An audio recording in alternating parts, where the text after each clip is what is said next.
How's it going, everybody? Welcome to the Dead Jester Productions podcast, episode number 191. I'm your host, Josh, or J Oscars, joined once again by Klaus. Thank you for being here. What it do? Dude, I've been living under a rock the past 2 days, so I don't even know what's been going on in the world. It's been nothing but Starfield for me for the most part. Yeah, literally, dude. Just straight Starfield the past I guess just yesterday I started playing it. But I've got like 4 hours in, maybe 3. I don't know exactly how many hours I have played in it, but it's a lot. Like I mentioned to you, just text or whatever, about how like I'm streaming it, obviously, and then uploading the segments from the stream as YouTube videos. And it's been going well. I've really enjoyed it, but I don't want to like do all like the grindy stuff on stream because people aren't going to enjoy that. So I've been grinding off stream where I'm just leveling up. I'm getting like items, better loot, getting just a bunch of credits. And How do you grind? What's your grind technique? I've literally just been like traveling around, scanning planets, landing on them, and seeing what sorts of resources I can find. How do you scan the planet? What is that? So from I'm going to take this one step at a time here. So if your best bet is to progress the main story until you get the option to go to the Eye, which is like a satellite directly above New Atlantis. With the Sarah, whatever the hell her name is. Yeah, it doesn't take long. You have to do the first mission with her, and then the next mission allows you to go to the Eye. So you don't have to spend a lot of time with it. Yeah, because I'm doing one with her right now, and I'm like, God, that is such a band of wimps, dude. The Constellation, is that what they're called? Mm-hmm. Dude, oh my God, what a bunch of do-gooding. I don't want to be on these guys' side. I'm trying to go to Neon. I heard that was like the shithole planet. I'll go back to Neon in a minute. But what you can do, once you unlock the Eye, you can go up there because you're not allowed to access it until you get the mission, but it doesn't take terribly long. The first mission you have to do with them just has you jumping around our personal solar system. So you go from like Mars to Venus to Uranus, I think.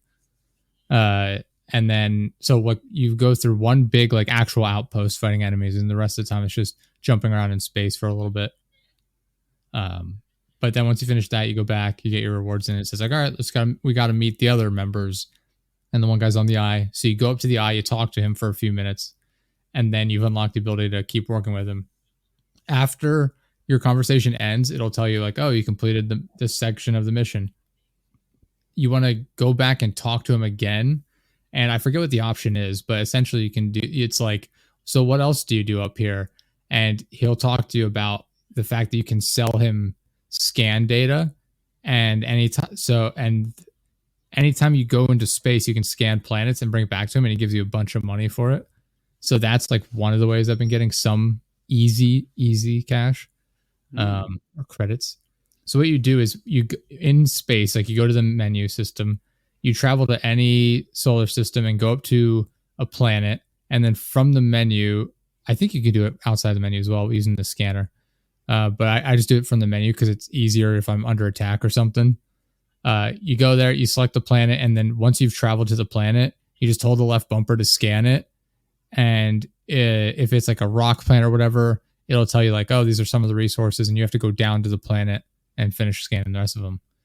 But the easy way to get a bunch of credits easily and quickly is just go to gas giants and ice giants, because you can't land on them.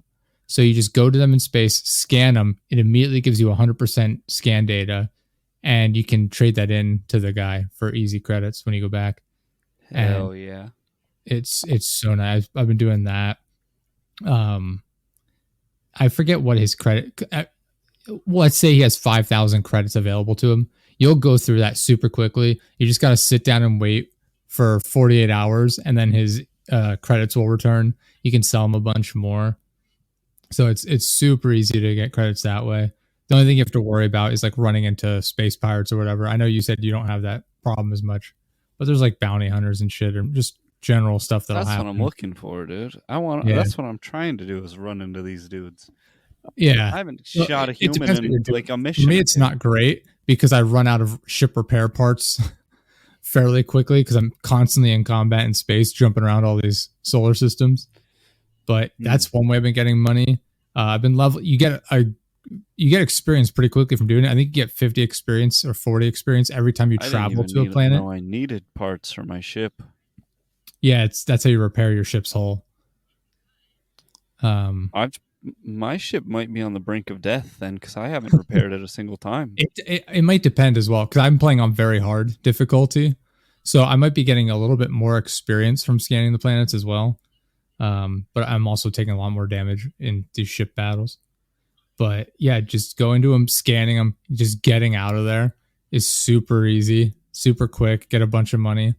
But doing that, and then I just go down to like different some of the planets. I'll just jump down while I'm there in the solar system, see if there's like a facility nearby that I can attack or raid or whatever, and just get in, grab some loot, get out, store it in my ship, and then whenever I go back to like the den, which is like a space station in the Wolf system, you go there and they allow you to sell contraband, like stolen goods and stuff. So that's that fucking lady downstairs that was a bitch told me I could sell her whatever the fuck. You know that's also the something authority, or I forget what they're called. It's trade the yellow authority or something. Trade authority, yeah. It's the same thing. The only reason I go to the den instead is because Port it's authority. A lot quicker to get to. Port Authority. Okay. No, whatever it is. Trade Authority. Port Authority is like some stupid store. Jane, is the Port Authority a store? I don't know. You don't know? Okay.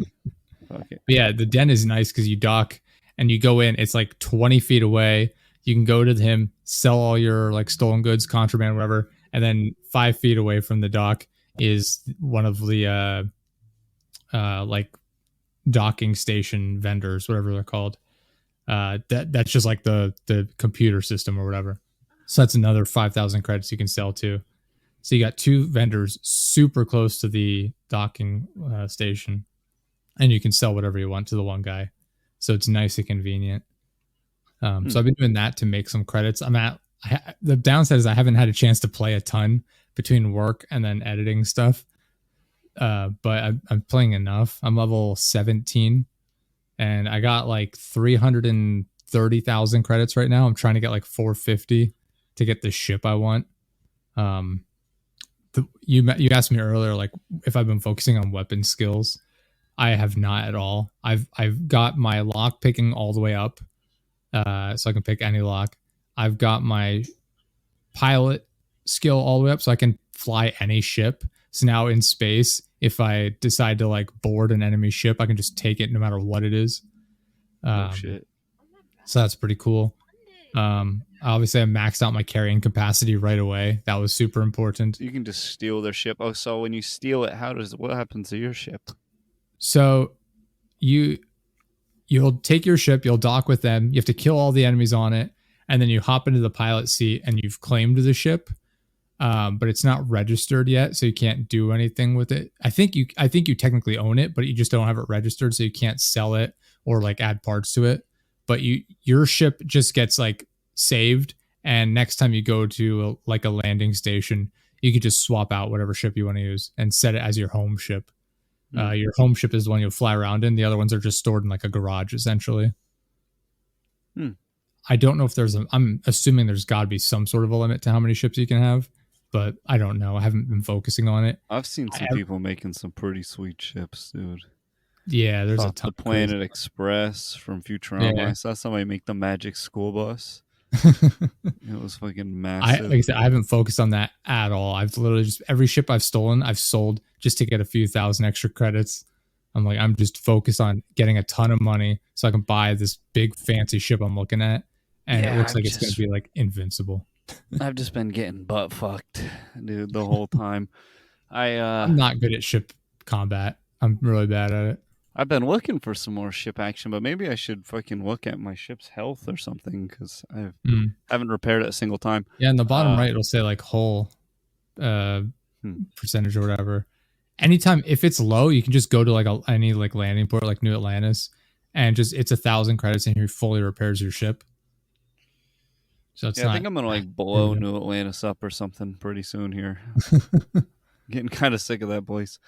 uh, I was I gonna say, robbed yeah, that dude. guy, I the guy that freaking sells you the ships. I robbed him and stole 72,000 credits from him. hell yeah. See, I don't even know what a lot of credits is or not because I I'll don't be like know. talking to somebody and they'll just give me like 40 grand. That I You had that know? happen. There was a place I went to. I think it's called Red Line, or no, Red Mile. It's Red Mile. I had to go to this place to get a package for somebody in the well on New Atlantis. And while I was there, I'm like, I might as well go in and see what it is. And they're like, oh, it's like a gambling location. There's like thousands of credits just laying on tables. I don't know if you sent it to me. Oh, There's the guy I scooping them into the trash can. Yeah, that's where that Yeah, is. That's in yeah, that yeah. location. And I was like, oh, I saw this. And so I'm scraping them off the credits off on the table into a bin. And I'm taking the back. I'm picking them all up. I got like 20 some thousand credits from that. Or no, like 10,000 credits or something total from all of Hell them. yeah. But then you could talk to the person. They have a challenge there. And they're like, all right, you'll go into the Red Mile. You have to run to the checkpoint, hit the button, and then run back to us. I'm like, that seems easy enough. And it's even on very hard difficulty. I didn't struggle with it at all, but I did have to heal a bit. There's just like it drops you in a giant like crater essentially on like this planet, moon, whatever it is, and you go down and it's like sort of like rocky, a little foresty, whatever. But there's these like giant alien like dog sort of things. I don't know how to describe aliens, but they're four-legged animals that are like charging at you, and they were kind of fucking me up for a little bit. I thought I'd be able to take them out quicker, and that was not the case. But I just ended up sprinting through them. There's like dead bodies of previous competitors all over the place, so I'm like looting them for credits and shit. You just sprint through them, get to the end, hit a button on the central platform, and it's like, all right, turn around and come back the way you came. I sprint back, ignore everything on the way back, essentially. I get back inside, and I got like 24,000 credits or something, maybe 32,000 credits for doing it. I was like, sweet. So I'm going to go back and see if I do it again, how much I get for it. Because if I can consistently get that many credits, I'm like, oh, absolutely.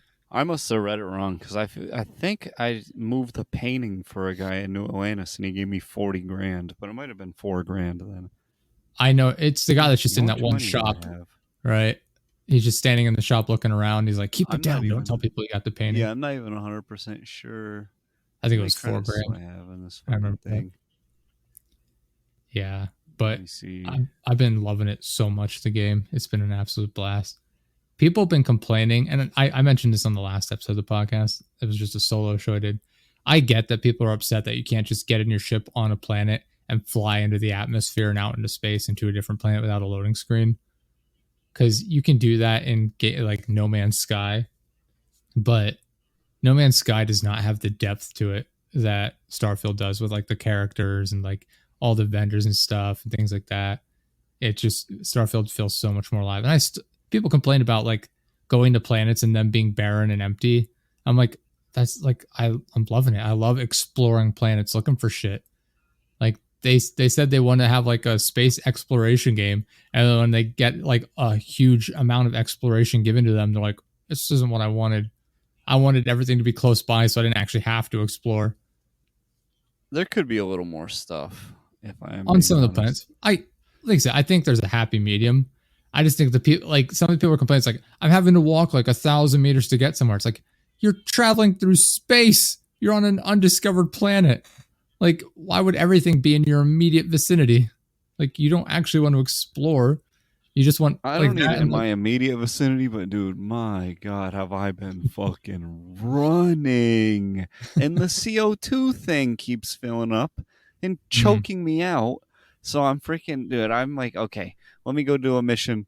I should have apparently just buzzed through the main story, but I was on the one planet and I saw that I could land on other locations on New Atlantis. So I went to this outpost, and this guy immediately is like, yeah, this one guy ran away. Tell him to get his ass back over here. Like, all right, cool. And I see it puts a dot in the distance.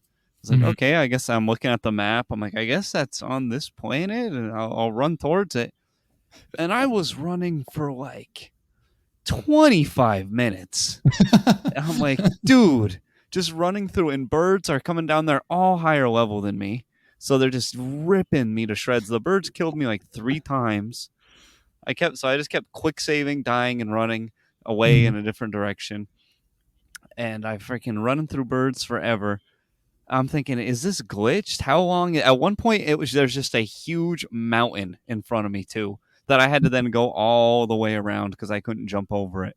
Skyrim style. I tried to glitch up it and couldn't. Oh, you could run all the way around it. Interesting. I've had encounters like that where I was able to work my way up with like the boost pack and everything too. Oh, I guess you can't in New Atlantis. I just got the boost pack. No, you can. 10 minutes ago. 10 minutes ago, I got the boost pack before we got on this thing. Just got that. So I was running, finally get up this damn thing, and I find one little shack that he's in after fucking forever. And he's like, all right, I guess I'll go back.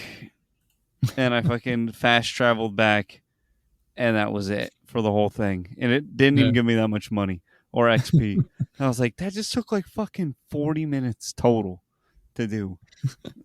And it was worthless. And now I have to go to bed and go to work tomorrow. So I could see why people get frustrated in that regard. We were talking to you about earlier about like doing the Mantis side quest so you can get the legendary ship and the outfit, like the spacesuit. Yeah, this guy at work told me about that. Yeah, and I was talking to you briefly about it earlier. I don't even know where to get that thing. He said you get it like immediately. You get it from like from killing spacers, like the enemies, and some of them will just have it on them. The actual mission is called the Mantis, or just Mantis. I forget which. I think it's the Mantis. I just got it randomly very early on, and like I said, you just go to the planet. There's like an outpost there. You go in. It's like there's just a number of enemies throughout, and you get to a certain point where there's like a guy standing there, and he's like, "Oh, I'll help you." Your best bet is to kill him immediately, or just tell him "fuck you" because he'll try and betray you. It doesn't matter either way because he dies when he tries to betray you anyway, so it doesn't have any effect. But there's I think I did it on stream. I don't know if that part's out yet or not. I think I did that on stream. I definitely did that. And then you go through and you have to spell it Tyrannus. You get through to the end, and it gives you the ship, which is the one I've been using in the meantime, which is definitely a bit better than the starting one, but it's not amazing. I did mention to you earlier though too, if you're in the Mantis ship, I forget what it's called, the Razorback maybe. No, Razorback's the pistol. I forget what it's called, but the ship that you get from that mission. If you're flying around, enemies and other spaceships will see you and be like start shooting at you and be like, "Oh shit, it's the Mantis. We got to get out of here." And they're like, "No way, really? Oh shit, it is." And they'll all like flee and they'll just warp out of the area. And so that's been somewhat useful for what I've been doing, trying to travel around and scan shit. But there's that, and then the outfit. Like I said, the version I got has like a bunch of different boosts, and then I think it's the helmet, one of the pieces, because it's a 3-piece set, obviously, has the chameleon effect. So whenever I crouch and stand still, I'm completely invisible, which has been fantastic for stealing shit. Yeah, that was a late game thing in Skyrim. Yeah, I forget how you got it in Skyrim. I think it was just like a sneak. Yeah, if you snuck, you'd go invisible. Yeah, I can't remember exactly. There's a number of things. I think you only could do it for like a short period of time too. I don't remember. I do remember it in the game, but I just don't remember like the. But Skyrim was so like bootleg though. If you went down, if you had like a full sneak and just crouched, they'd be like, "Where'd he go?" Yeah, like immediately. Yeah, then obviously in Fallout you had like the Pip-Boy. You could get armor in Skyrim and Fallout 4 that was just fully invisible to begin with. You didn't even have to have a perk.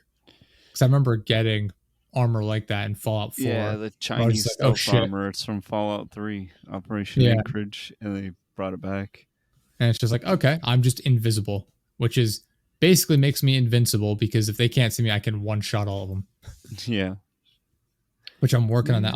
the next thing I'm gonna upgrade in Starfield is my weapons workbench perk. I think I have to get a couple perks before that, like 2 of them, or maybe just the one. I don't remember. But I'm just gonna max that out so I can put all the best mods on my guns because I'm in the process of putting together like an overpowered sniper rifle essentially. So that'll be fun. Freaking, how's your character's physicals? Uh, like I said, I have my carrying capacity maxed out. That's pretty much it. Everything else has been going into like the tech tree for like lockpicking, ship handling. Damn, dude, because piloting mode. wait, they better eventually not have this CO2 shit annoying me. You know what I mean? Like, I better level out of this because that shit's Yeah. so annoying. There is like Oh. aid like items. I forget. There's some like food or drinks or whatever that like assist with that a little bit, but it just isn't something I'd focus on a lot. There have been times when it's annoyed the shit out of me when I'm like running through an area where I'm like, I need to get there before I die, but I can't sprint there because I'm running out of oxygen. And if I sprint while in the red and CO2, I take more damage, so I'll die faster. So it's a little bit of a pain at times. Yeah, I really hate that they put that in there. I think Like, this why- game more than any other Bethesda game, your like storage space is so limited. It's like- it's It's insanely always kind limited. of depended. It depend usually in the old ones. It depended on what you had your strength set to. At least in Fallout. Yeah. I mean, like even like in those games though, like you go back to like your house or whatever, and there's just a chest that you can throw all your shit into. You can't do that early on in this game. You can didn't make get, it so They get a bedroom like right off the rip that has a safe in it that I could throw all the shit in. I guess you can if you go to like the Constellation or whatever, you can do that. Yeah, That's true. I was thinking shipwide. Like I know like some that's ships usually I've how looked it is at in have Fallout and shit. storage like 4,000. Skyrim's really the only one that gives you like a good house right off the rip. Fallout 3 So- to an extent gives you a good one. Depending which way you go with the story, you can either blow up the town and get a sweet apartment, or you can get the house in Megaton. Yeah. But New Vegas doesn't give you a house till way late. Mm. And 4, you kind of just, there's a gas station early on, I guess, that was suitable. Well, you can go You back can to put your your shit house in. immediately, essentially. Yeah, like but your it's original house. destroyed and has a. Oh yeah. It's just trash. The gas station's a better starting spot, I think, than the Yeah. house. You have the gas station, and because I think you just go like a couple towns over, and or like one town over, then is where you find like the settlers, and then you take them back to your original like Yeah, little cul-de-sac, and it comes. To yeah, it's settlement. literally down the road from. Yeah. You get to the place you go, then there's like the gas station, then this little diner where there's like 2 raiders threatening a lady, and Yeah. then there's the city with the death claw and the. the death claw running down the Where middle is of the it? street. It's you a get real the place. minigun up on the It's, roof. where'd they fire the first shot off in the Revolutionary War? Oh God, you're asking the wrong guy. That's where I believe that's where it is. Not Pearl Harbor. Jesus Christ. Dana. That's almost not even from this goddamn country.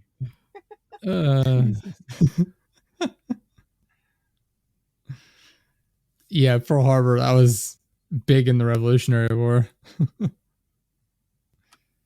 Oh man, Concord. Concord. Okay. Lexington and Concord, dude. You don't know that? Not ringing any bells? Lexington and Concord. Is that in Boston? Yes. For real? Yes, it's right north of Boston, I I think. got it. Period. I'm smart. I'm smart. I only lived there. Fucking tard. Yeah, I need to. What I can't remember. Did you tell me what your beginning trait was that you picked? Well, I was a chef. I remember that. And then Pick the chef one. yeah. Let me pull it up. I can find it. What made you want to pick the chef? Either you or Poppy or someone in the chat picked it. Yeah, definitely I was not. I don't think big chef. Yeah. No, I just left it up to chat. Let them decide. It was a chef, and then I forget what like my background was. I don't really remember, but I know like my starting perks was like my looting ability or something. I had looting, melee, and then something. Oh, I got it pulled up here. God, I forgot how ugly the character is. Yeah, what was Dude, it? that Instagram post you made where you put your own face half on it. Oh my god, dude, I had me dying. Yeah, I was gonna upgrade it, and I just never got back around to doing that. Oh, I guess it's just chef is what decides what your skills are. Yeah, then you pick your background things, and that gives you like Yeah. weird little things. I picked Neon Street Rat. I picked the one that said you get like a super fan, and Oh, here we I don't go. know what the other Chef one I has picked was. gastronomy, so access to brand new worlds means access to brand new ingredients. So basically, I'm better at cooking. I have dueling, which is the better melee damage, and scavenging, which is better like looting. And then I went with extrovert, so I'm better at like talking to people, I guess. No, you're better with a companion. I use less oxygen when adventuring with human companions, but Right. more when adventuring alone. I got the hero worshipped. That's where you get the adoring fan, and wanted, where people are just constantly chasing after Have you stumbled upon the fan yet? Yes. So I didn't know where he was. I was gonna look into it, just be like, I want to add him so he's available on stream. And when I went back to New Atlantis, I just walked up the front stairs and he was just there. So I don't know like if there was something to trigger it, but yeah, he just showed up pretty quickly. Oh, is he good at anything? I don't remember what he does. You don't have him in the crew? He is in the crew, but like I said, I've been so focused on like getting the specific stats and like stuff collected, like credits and things like that. I picked that bonus that made the crew twice as expensive to hire, but like way more efficient or something like that. I was like, that sounds like a good idea. I'm trying to see. He has a level 2 weightlifting skill. Oh, he can carry. He has more carrying capacity than other companions. I need to have this guy follow me around. That's my biggest issue right now, being over encumbered all the time. I saw somebody fucking shoot him in the back of the head because they got annoyed with him. He can't die, I don't think. Oh, well, then they fucking edited their video. That's how it is in Oblivion. At least I remember back in the day, you can't kill him. Well, yeah, he comes with a scavenging and concealment perk. So you get a little more when you loot, and he won't be found when you're crouching or everything. Interesting. Pretty good. All right, I need to start rolling with him more often. Roll with him, dude. But he normally, I fucking hate the robot. Yeah, once you visit the lodge as main mission, he should run up to you in amazement during your travels around New Atlantis. So yeah, I would just go back to the like entrance of New Atlantis and just like walk up. You know where like the viewport is when you go up the stairs to the left? Yeah, he'll probably hit me up when I go back there because I just went to the lodge and then left with that bitch, and I'm doing that bullshit now. I don't know if you saw, I had changed my name of the character to from Brick Shit House to Fuckface. From Brick Shit House to Fuckface, because now the robot will be like Captain Fuckface. They say it. I love that they programmed that in. They call you Captain Fuckface. I'm like, that is amazing. Damn, Perfect. They don't say the name that we picked. What? I can't remember what it was. I don't know. I don't remember. Some black lady name. Yeah, they're not. Aquila is her name. I'm looking at. Well, I can see why he didn't pronounce that. I was like, that sounds kind of like a pirate, but like out of space. Mm-hmm. Right now she's struggling, but eventually we'll get a ship and a crew and we'll start robbing motherfuckers. Like, where do you even rob people? Because I don't even see any ships flying around when I was out there. Interesting. Yeah, I run into ships constantly. Well, maybe it's just because I'm early on. I forget what it looks. There's an icon where, like, if you go into a new system, you can like hover when you go to like fast travel. You can hover over the planets, and it'll show you like if there's hostile ship activity in that area. And if you go there, it just automatically they'll just be there for you. Oh, side note. If you're looking to level up your ability for piloting super easily, that'll allow you to like pilot all ships. I think it's in order to level it up, you need to destroy 5 ships at tier 1, 15 ships at tier 2, and 30 ships at tier 3. In New Atlantis, for the UC or whatever it is called, they have a pilot simulator that you can go into, and it gives you experience for killing all. It's just a simulation, so you're not at risk of losing anything. But every time you go in and kill them, you get experience, and it counts towards your ships being destroyed in the challenge. So that's how I finished leveling mine up really quickly. I was like, oh, perfect. I go in. It's like in the where? The UC? It's in the Mast district. Mast? That's where I am right now. If you go there, when you fast travel there, at least from the fast travel point, you basically do a U-turn and go like up around the stairs. It's in the building behind like the giant row of like 2 rows of flags. You go in there. Left, actually. Yeah, you go in there. You talk to the guy on the left, and he'll be like, "Oh, you looking to join the Vanguard?" And you just say, "Yeah, sure." And you go in, you do the registration, and then you go in, and you don't even have to like actually agree to sign up with them, but it'll allow you to do the flight simulator. You go in, and there's 6 tiers total. You have to complete 3 of them to like move on with the mission, but you can redo it as much as you want. So I went in. Because I have my lockpicking skill all the way up, there's a computer in there that you can hack that gives your. Anyway, back from a slight technical difficulty there. But yeah, I just go in.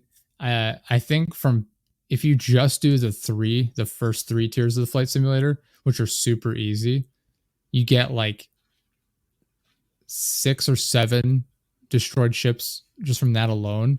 So even just doing that a couple times will get you through the challenge really quickly. But like I said, there's a thing like a computer in there you can hack that gives your ship all of the upgrades. And you can even spawn in like an ally ship to help you out if you really want to. But yeah, I just did that like 2 or 3 times maybe. And it got me through the entire challenge. So I was able to get my ability to pilot C-class ships, which was awesome. So now I hate that they did that. They go in that direction. Why C got to be the good one, dude? It should be A is the good one, you know? Yeah, I was a little confused by that as well. It's annoying. I don't know. But that was something I was like immediately when I realized that was a thing, I was like, I need to work towards that right away. Because that way when I like flying around in space, I can take any ship I want.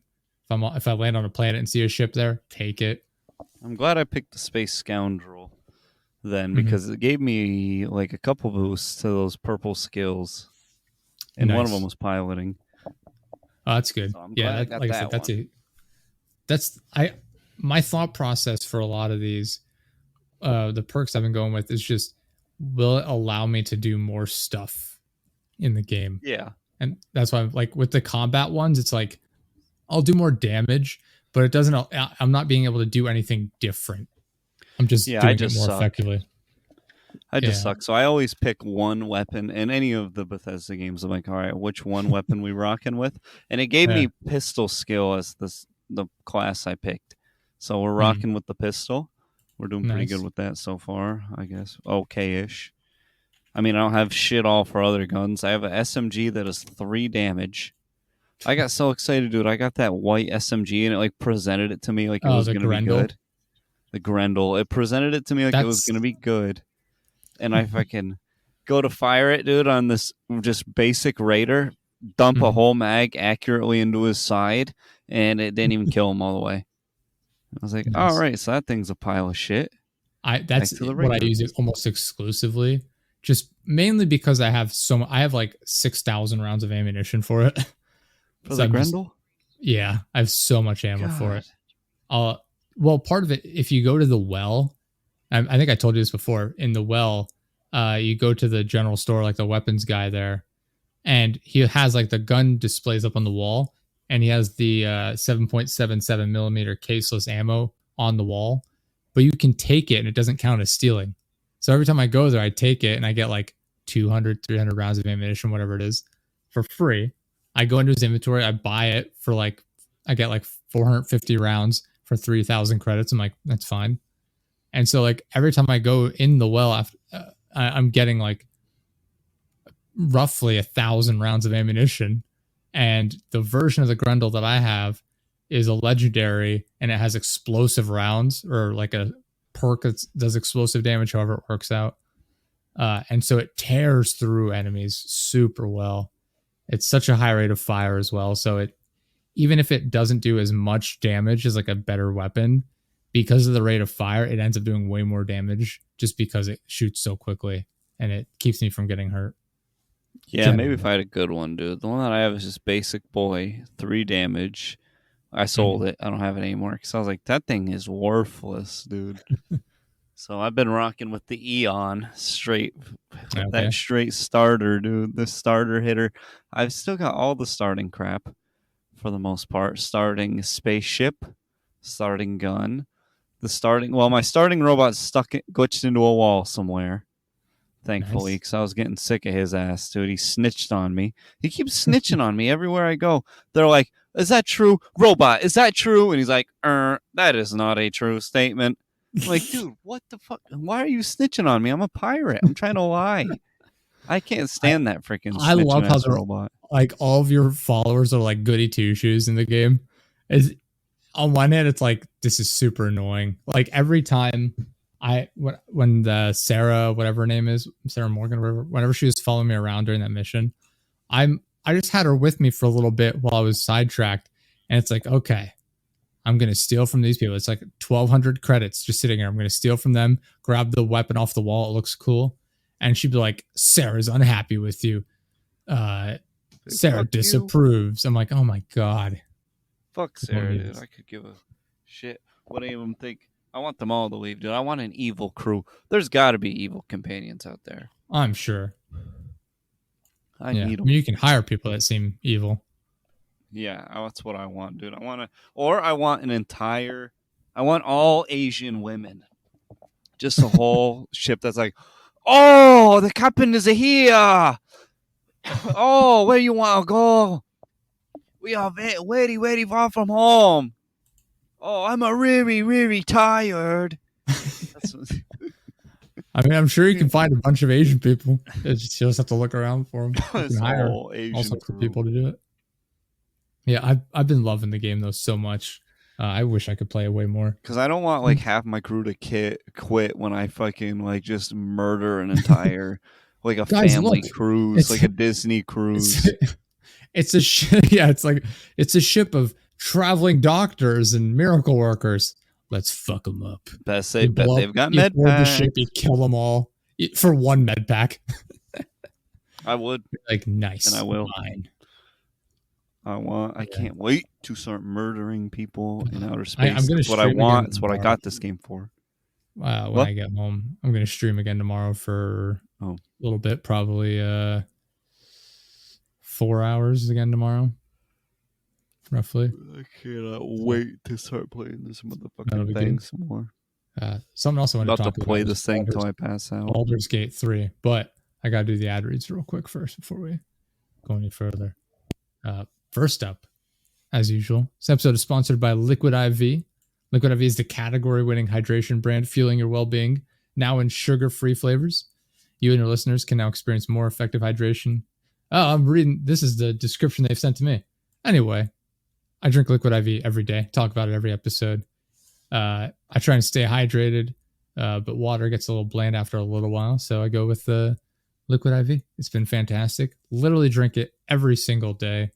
I just mix in the little packet into my 60 ounces of water, and it adds a little bit of flavor. I use the sugar-free version. I don't need extra sugar every day, but sugar-free is a little bit better. It's got a little salt content in there, which is good because I'm sweating it out a lot while I'm doing my workouts in the morning.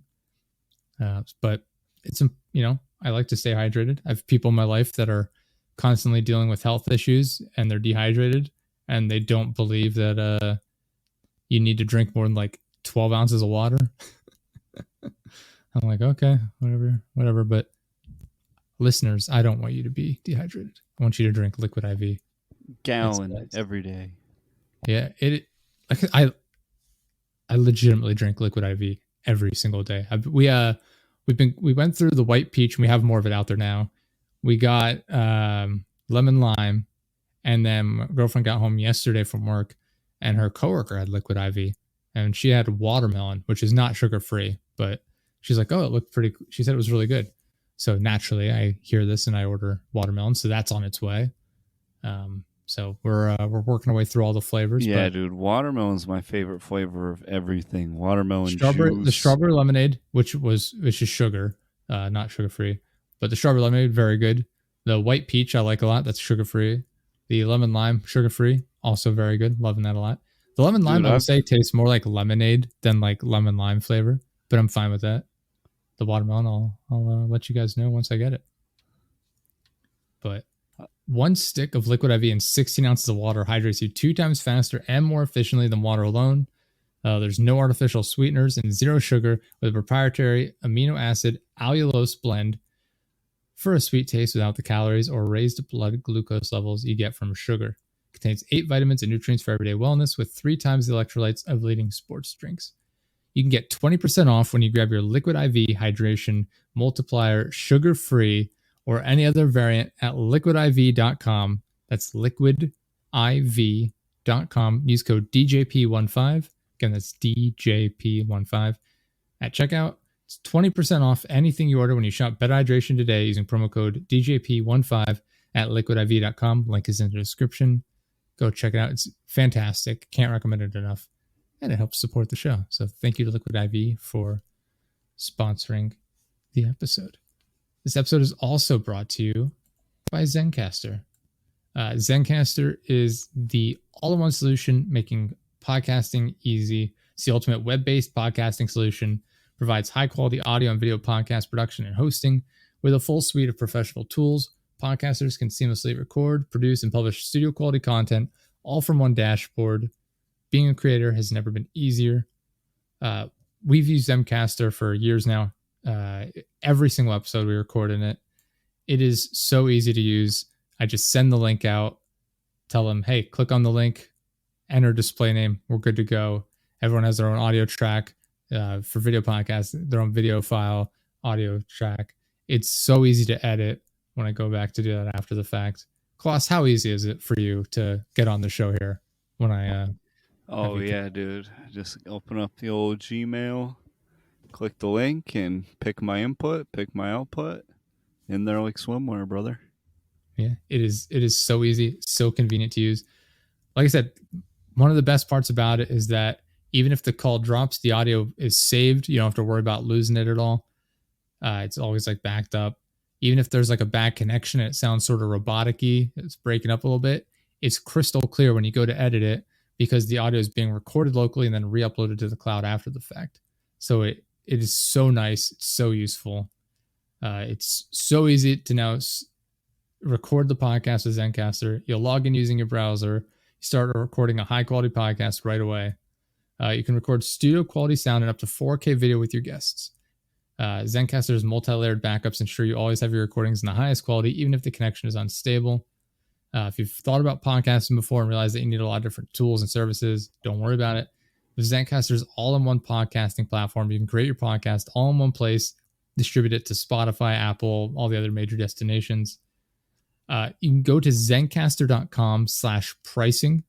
Again, that's zencastr.com/pricing. Use code DJP15. That's always our offer code. I'm looking at getting it changed because the 15 is kind of confusing. But use code DJP15 and you'll get 30% off your first month of any Zencastr paid plan. So again, it's zencastr.com/pricing. Use code DJP15 and you'll actually get 30% off your first month of any Zencastr paid plan. I want you to have the same easy experience as I do for all of our podcasting and content needs. It's time to share your story. Use Zencastr. Thank you so much to Zencastr for sponsoring the episode, and we're on it right now. You're hearing this because of Zencastr. So thank you to Liquid IV and Zencastr for sponsoring the episode. They're great. Yeah, it's been fun using Zencastr. It makes it so nice and easy. No problems editing. But what I wanted to talk to you about was Baldur's Gate 3. Real quick, though, before that, okay, dude, yes. I'm waiting. I've been waiting for more white people to stumble upon the watermelon flavored drinks Hmm. and watermelon juice. Have you ever had Minute Maid watermelon juice? I've had a lot of Minute Maid products. They have there's the watermelon one. They have That's the it's best like juice on the planet, dude. there's that. There's like a mango punch or some sort of thing like that. I forget what the names of the flavors are. They have a bunch of really good juices that we've tried out. Um, I drink them sometimes. Like I said, I don't drink a lot of sugar. Gotta water them down. Yeah, I haven't had that stuff in a while. It's so good though. Yeah, I I do like to remember put a being- little bit of water. I like to take maybe like a quarter of my tumbler Mhm. of the watermelon juice, the rest of it water. So good. But mostly I just get watermelon flavored aspartame squirt shit and put that in my okay. water.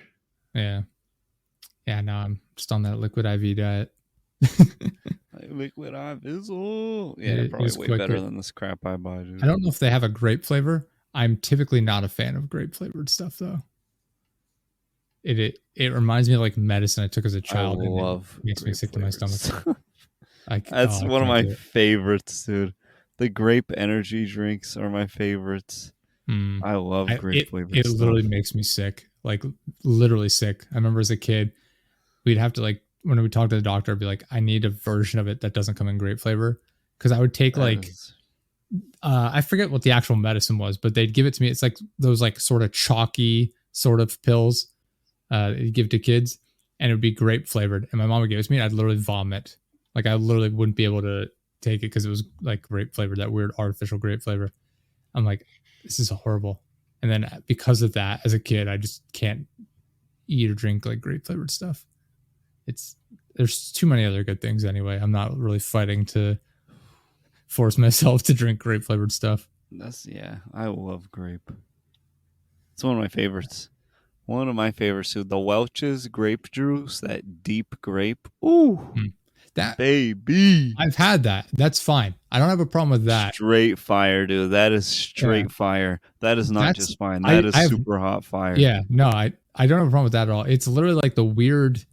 I don't know how to explain it. Like it's just a weird like grape medicine sort of flavored stuff. That You I don't like the cannot purple stand. popsicles.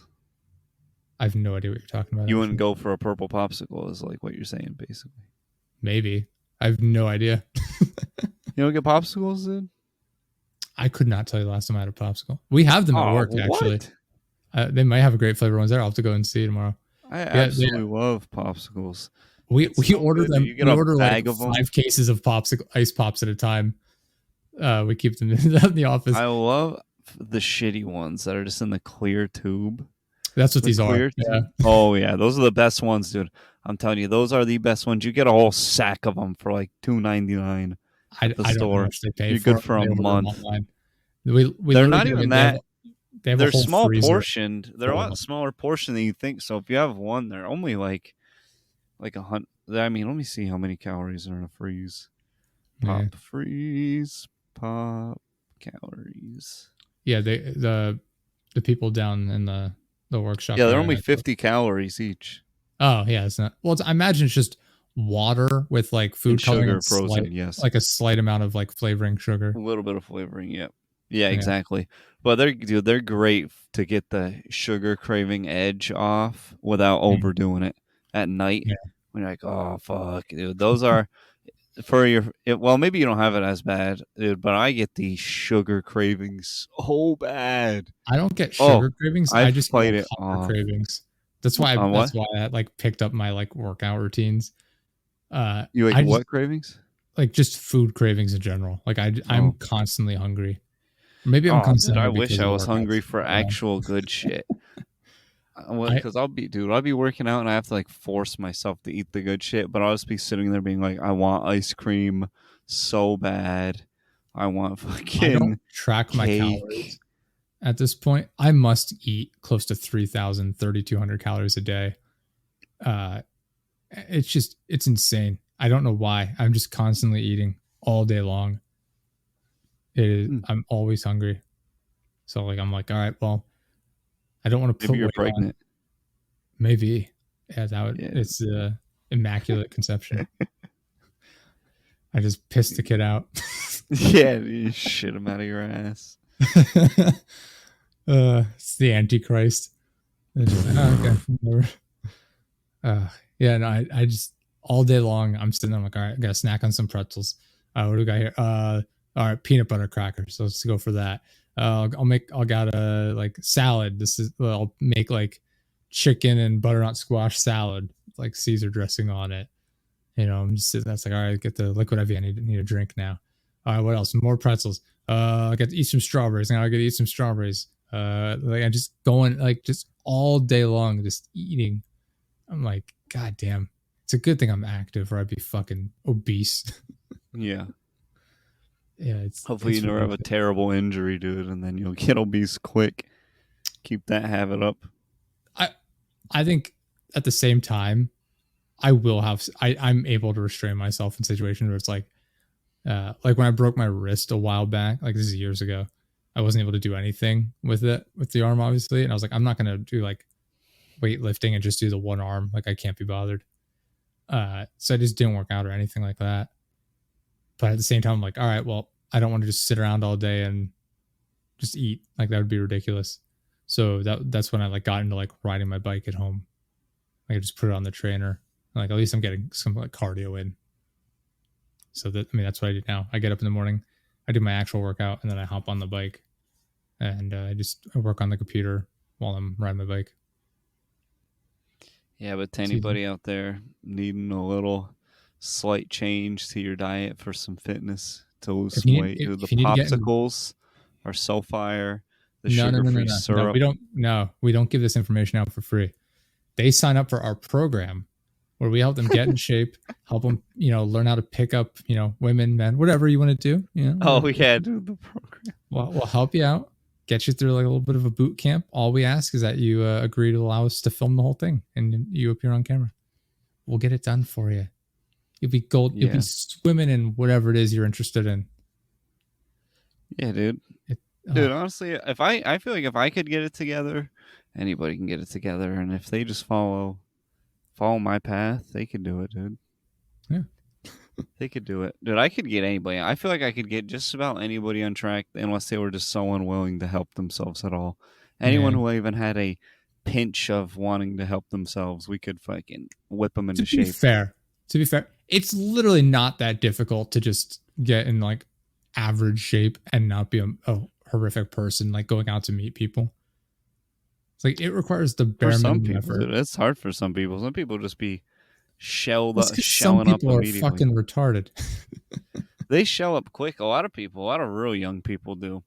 They show up quick. They don't like It's to because go social into media bars has made and them stuff. like socially retarded. They don't know how to interact face to Yeah, face. maybe They're just so used that to and texting and Constantly, everybody telling you that anything you say to anybody at any point ever is wrong, and people Yeah. getting offended over everything ever. I think part of that People just don't want to say anything to anybody.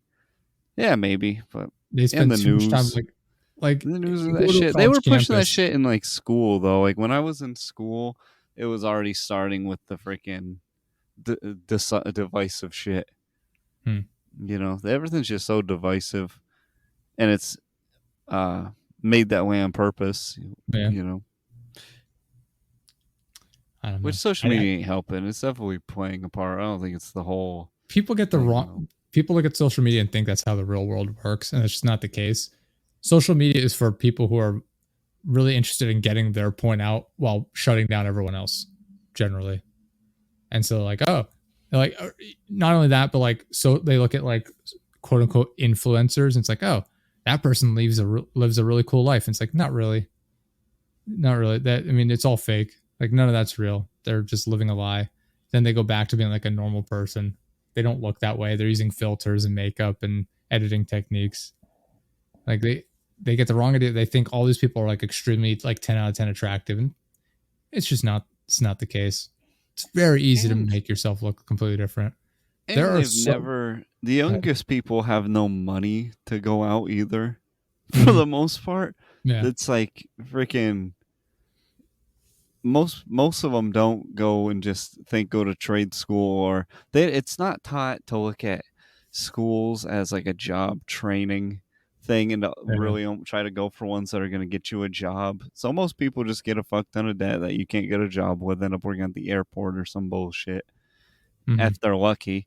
Or if freaking people, that right now there is 1 out of 25 women between the ages of, I think it's 18 and 28, have an OnlyFans. And Jesus that's a Christ. bigger portion of the job force than they are of teachers. Yeah, There's that's more OnlyFans models of that age than horrific. teachers. I was gonna say, I also feel like there was that point where like college and like university, like there was a point where degrees didn't quite matter as much because there was the tech boom, like in the sense of like, I don't oh, think these degree people. matters at all. I was just I'll finish it. There's a point where it's like, oh, these people just know how to do their job. We'll hire them, and to an extent, that is still definitely the case, or they'll just hire you based on skills rather than degree. But I think people took that and were like, there's no point in going to college or taking classes in any aspect because I should just be able to get a job. And I think they took that and ran with it way too far to where they think that they're just entitled to work at any job without any training. They think that every job should offer them like free training essentially. And to me, that's crazy. It's like, why should I hire someone that has zero experience with whatever it is I'm hiring for? Like if I'm working at like a video editing agency or whatever, why would I hire someone that has zero experience in editing? It's like, I don't want to train you. That's going to take a ton of time out of my day, ton of effort. And it's like, why would I not just ignore you and hire someone that has some background in it or has actual skills? Yeah, this is a specific type of thing though, because a quadrillion people know how to edit. And yeah, it was back there's to, an but I think influx of those. There's point jobs is, there's other jobs that will pay you Mhm. for them to train you. That For there's not sure. a big demand of. Diesel mechanic, HVAC tech, Mhm. electrician, plumber. These are great jobs. You're gonna actually have to get up and walk around and move around to do them though, which most people don't really want to do. I think that was, my point was there's people that just think that they should be able to get any job they want without effort. And then once they get there, they should be able to just cruise through it. I feel like there's so many people that are just thinking they're entitled to be paid at any job they want for no real reason. They should just be able to have the job and get paid. Like I see that where I work. I've seen that where like people I know work, where it's like they I come haven't in. ran into that too much, to be honest. Maybe it's just the line of work we work in. You work in I different think line of so. work. But like I think so. there, like I said, there's the place I work at now is a big office. It's a whole complex. We have like 300 offices maybe in our building, roughly, like including like executive suites and stuff where we're at.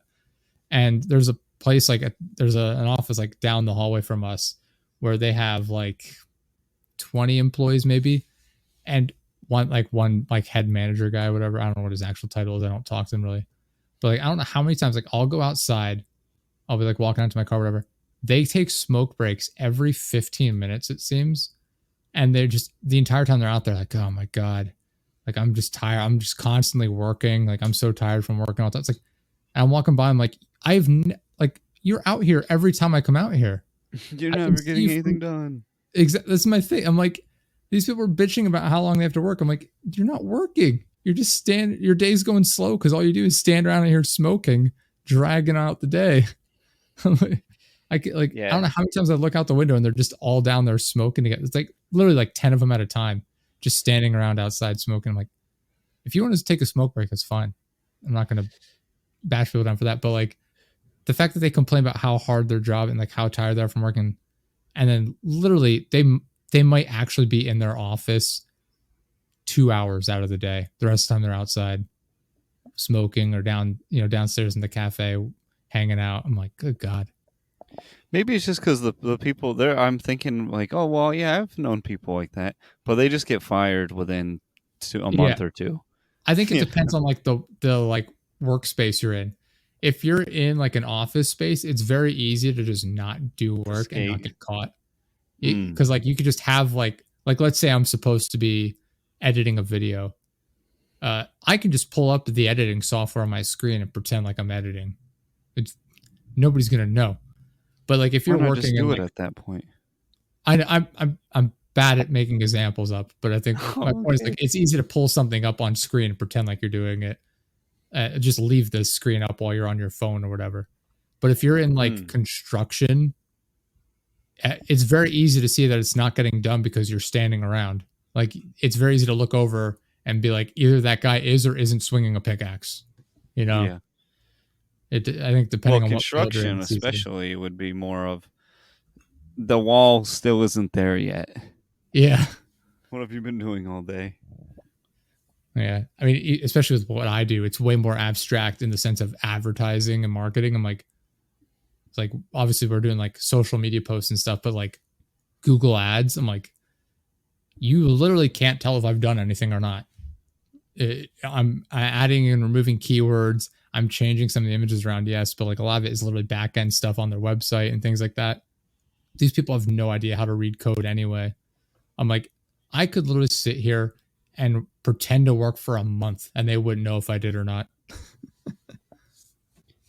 But at the end of the day, it's like, if it's not working at all, then they're not going to keep me on. Like I'm going to lose that account because nobody wants to pay me if they're not seeing any results. So yeah, exactly. I work my ass off.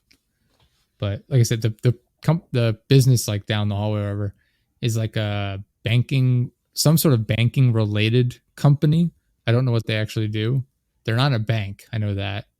But it's weird. They come rolling in. Like I'll be going downstairs and over to our one other office at like 9:30 in the morning, and they'll come rolling in like, starting the day off early. I'm like, fucking 9:30 must be nice. Like Jesus. I think I start at 6. 9:30 on Fridays. I'm pretty sure they're there from like noon till 3 only. I'm like, good God, like you get off on the weekend. Like, what do people do? Like, why bother showing up at all? But Yeah, a lot of times that stuff really in banking really just is like the work comes and goes. Like some days you'll be like, oh fuck, I'm working hard for 10 Yeah. hours. And other days it's like, well, I'm doing nothing this week. mhm. You know, it just really does kind of depend.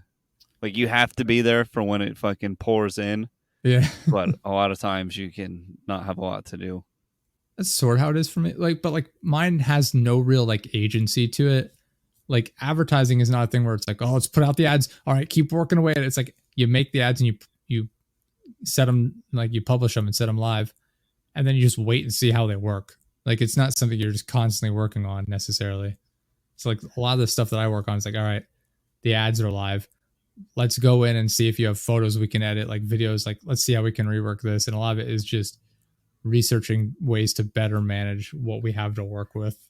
I'm just thinking of some of the ridiculous shit people have said, like the lazy people have said to me that come into these jobs, and they'll like come in, and within the first month they start acting as if they know everything.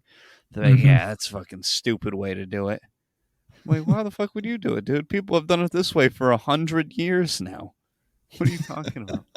Oh, I have a perfect example of that. So I have a sales background, right? I worked in sales for like 8.5 years. And they hired a sales consultant because what I do now isn't sales directly, but like I still work in sales from time to time. But they're like, we're going to hire a sales consultant to help this new guy out. That way we're not wasting your time. I'm like, okay. They hire this guy, and I'm like, I didn't realize they had gone through with it. I just knew like they were in the process of finding someone, and then they find out. I'm like, oh, they hired him. Cool, whatever. I'll look into him. And I'm looking. He has a website and a YouTube channel. And I'm looking at it. I'm like, the certifications he talks about aren't real. Like one of them is literally completely made up, and the other one is he's like a certified revenue architect, which isn't a real certification except from one specific company. Like that's just what they call it. You take a class for I think it's like 2 weeks essentially. It's literally 5 sessions and then like a test, and it's $2,500, and then they give you this certificate that says you're a certified revenue architect. I'm like, okay, but this is just some random company, whatever. And then he has another certification from a separate company. I forget what that one even was. It's another acronym. I can't remember. It's sales related, like a sales leader. And that one is like a $450 to $500 thing that you sign up for. And it's literally like 5 hours worth of videos. And then at the end, you just get the certificate.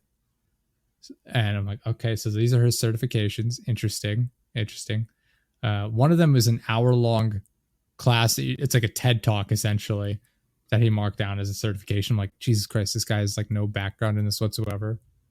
And then all over his website, like every page of his website, every description on his YouTube videos, on his like Fiverr page and whatever, all of his like pages just say sales for people who hate sales. I'm like, that is the most generic thing I've ever heard. Anyone that works in sales will recognize that. It's like, oh, we teach sales for people who hate sales. That is the most bare bones generic boilerplate fucking pitch for like learning how to do sales ever. Everyone uses that constantly. I feel like you really don't have to. There's not too many techniques. I shouldn't say that. There's only so much you can teach for selling. And then most of it, you just got to be just personable and good enough at it and know the product. He mentioned it was in, I don't remember if it was on his website or his YouTube, but he was arguing with ChatGPT over sales techniques. And then one of his examples, one of the things that was mentioned was like, I forget how they phrased it on the thing, but it's like the silence treatment thing, where it's like you give them the pitch and then you sit there and wait for their response because it puts the ball in their court. And it's like, okay, that's a real sales technique people use. And he's like, I don't know how many times I've been in a meeting where we have the entire folder there of the contract and all the information. You know, you set your pen on top with your business card and you slide it across the table to them and you sit there and you watch for their response. I'm just like, this guy has watched he's watched way too many movies and TV shows like Succession or something of how these sales pitches work. Oh, dude, if he watched Succession, then he'd think that the business deals went like, yeah, you're going to buy this fucking company and you're going to fucking do what I fucking say when I fucking call you to fucking make any fucking business fucking deal I fucking tell you to fucking do. You fucking cunt, no dick, small head bitch. That's how he would talk if he learned business from Succession, dude. I cannot believe that show half the time. I've been in 3 different positions in sales. There's never been a single time where we put together. We've had situations where we have a binder of like information for them. There's never a single situation in which we take the binder, why would you have your business card on top of the binder? First of all, you've already introduced yourself. You've already given them your business card, or you put the business card in the binder / folder, whatever you're using. You wouldn't set it on top. That doesn't make sense. You want all the information ever called anyone off of a business card? Not as a customer, no. Exactly, dude. Yeah. I use business cards to reach out to people for like cold calls. Like I use it as like a point of contact to get in touch with like the decision maker. That's what I use them for. But handed those fuckers out like they were going out of business when I sold cars. And dude, nobody ever fucking that shit. Come on now. And then I think about it. I'm like, how many business cards have I gotten? Maybe thousands at this point. Yeah. I've probably been handed thousands, and I have never called anybody off of one unless it was like business to business. Exactly. Yeah. Needing to be like, and call the guy in the company to be like, yo, your fucking software doesn't fucking work out here, bud. Shit like that. Like, that's the only. The way this guy was explaining it, though, it's like, you're not like, have you ever worked in sales? Like, you don't just sit there and slide the packet of information across to them Like, that's not how that works. Like, you explain the product to them and you get their feedback in advance. Like, that packet of information is just for future reference after you're done talking to them. That's for them to refer back to. And all that will do is cover everything you just explained. Like, you're not handing them the contract and be like, all right, why don't you look it over and see if you're interested? It's not how it works. It's just not, it's never, in any of my positions, it's never how it's worked. And this guy's like, that's how it goes. It's like, has this guy ever worked a sales job in his life? I wouldn't be surprised if he's worked in sales online to some capacity, but that's the only situation I can think of. It just, everything, there's that, just the way he was arguing with ChatGPT over like sales tactics. I'm like, what the fuck is this guy doing? Like, this guy's a absolute lunatic.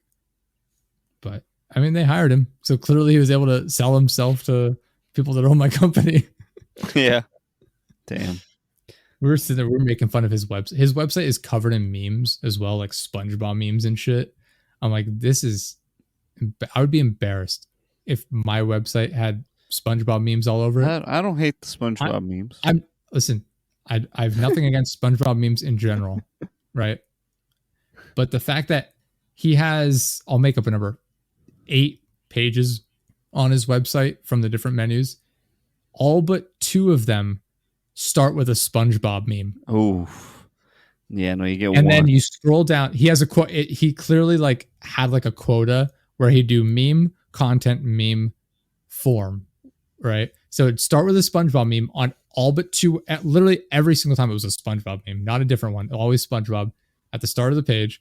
You'd go through the actual like content of the page, and at the bottom there'd be a meme of something else. Sometimes it's a second SpongeBob meme, sometimes not. There's like a Fresh Prince of Bel-Air one. There's one from I think it's Rick Ross. I think he's like, I forget what it says, but it's that. And then so you have like the second meme, and then like the form or like a link or whatever, like the the follow through is.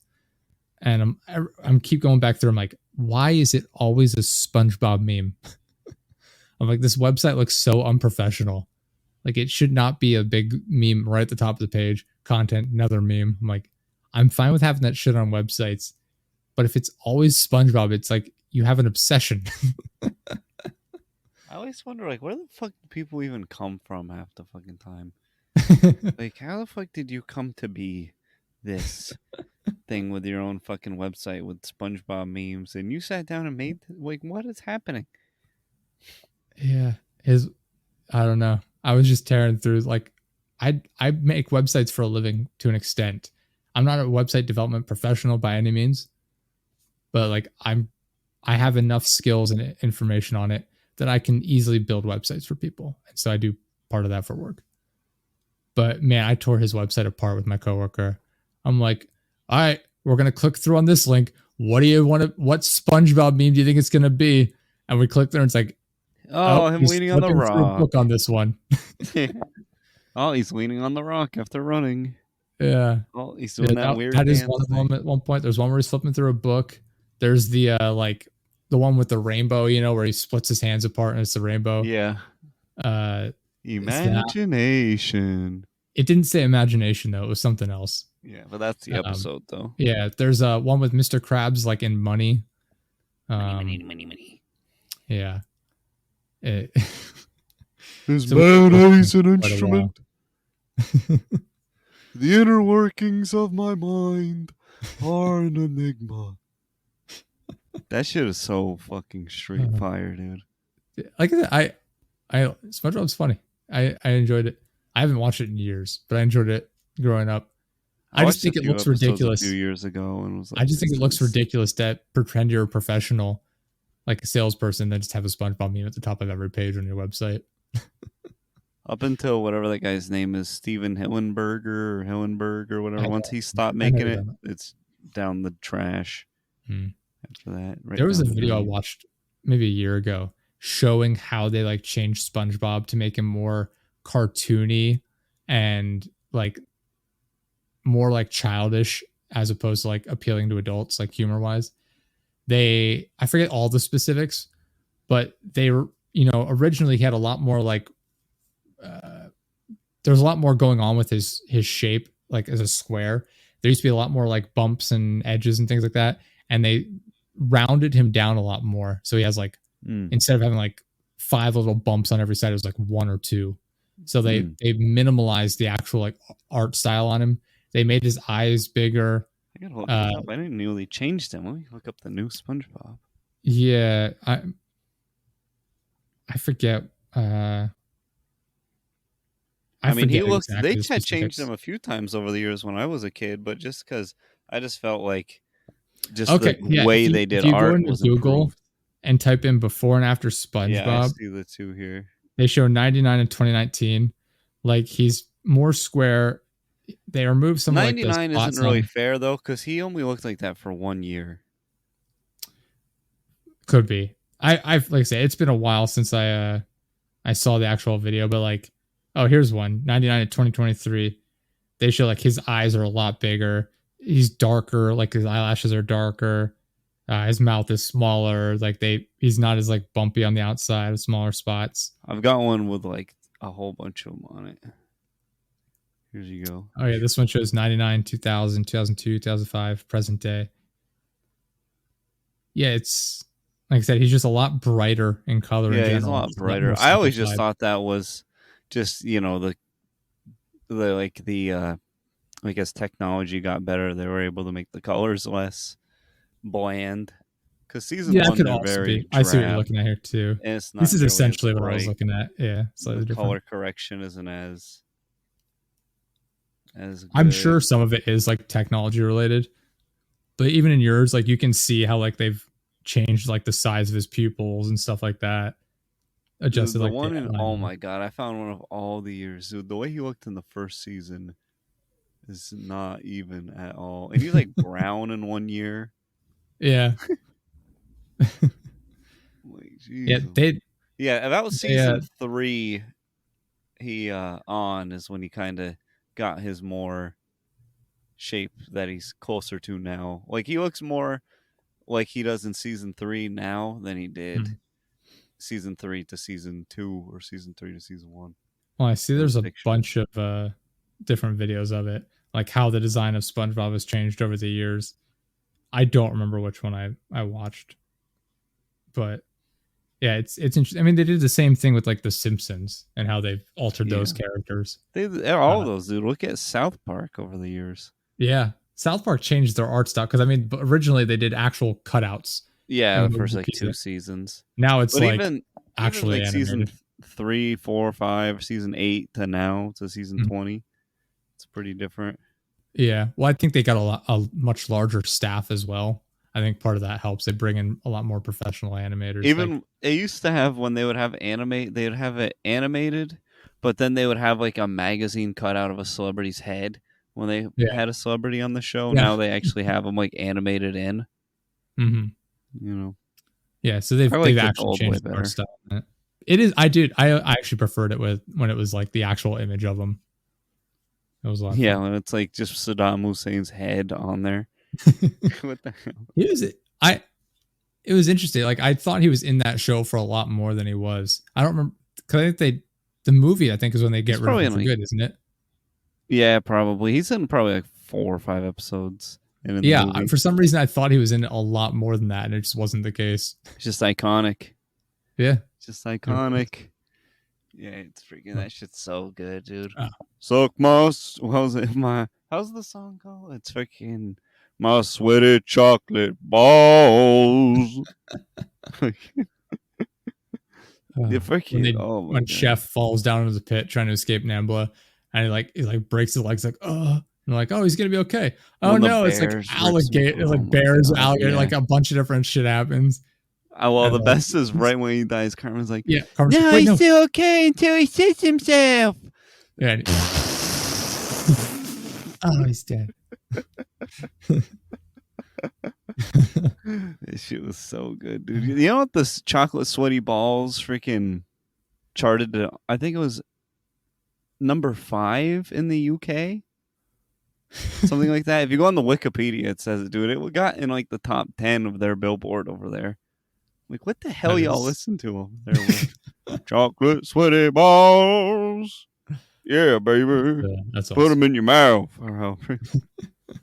I was watching a classic WWE clip the other day, and then they had like a cut of him doing that song live in between some of the matches. It's like, what the fuck? R.I.P. Isaac Hayes. Yeah. Chef. Yeah, Died in like 2009 or 10, something like that. Mm-hmm. Before we wrap here, like I said, I wanted to touch on this. It was Baldur's Gate 3. Oh, yeah, shit. We bought it on PlayStation 5. It came out on the 6th. So as of the recording, it was yesterday. And so we played it.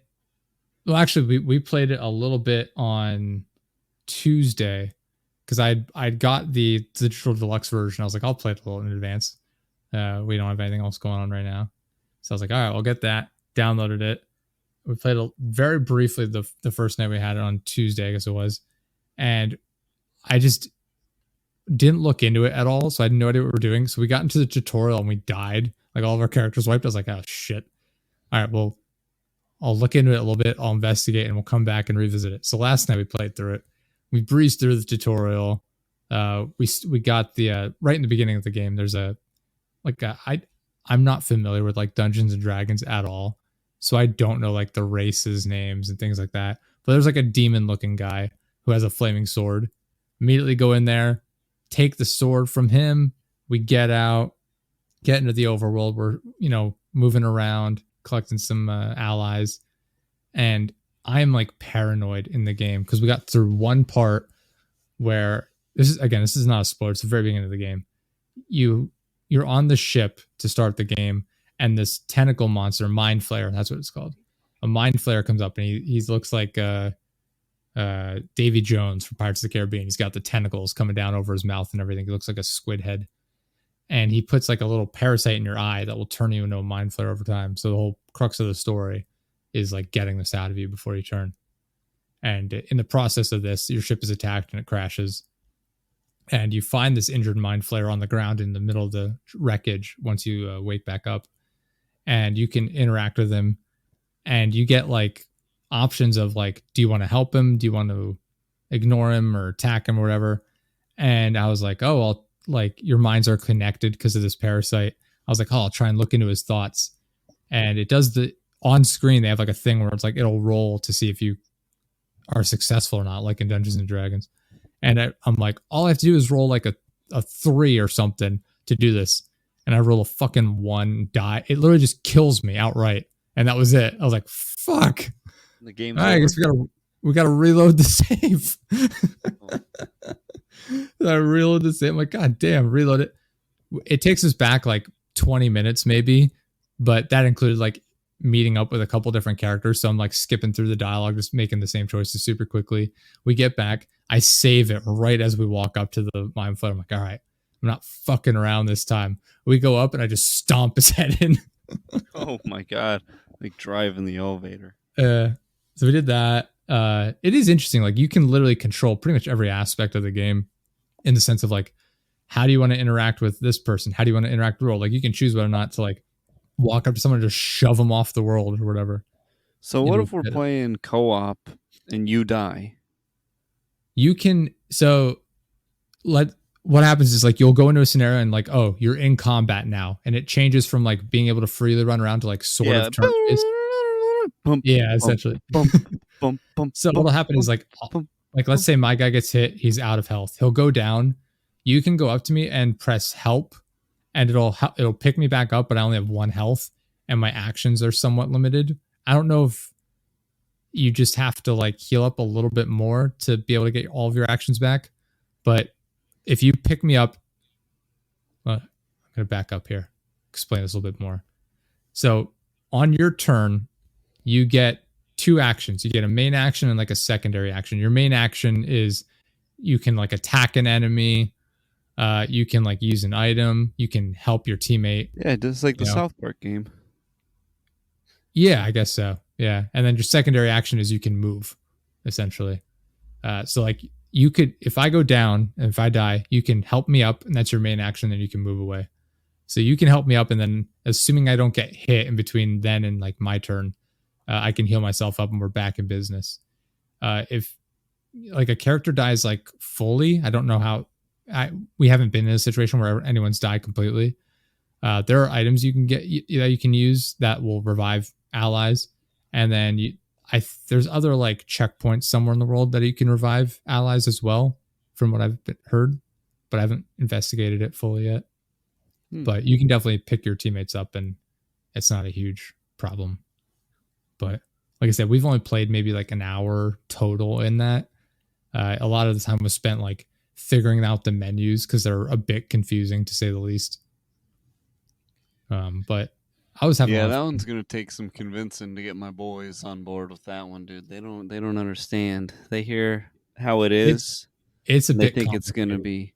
Well, they think it's gonna be like, fucking cellar dweller shit. Hash and slash. No. They think it's gonna be like cellar dweller, freaking dress up like a wizard and be like, hoo-hoo, I rolled a 7.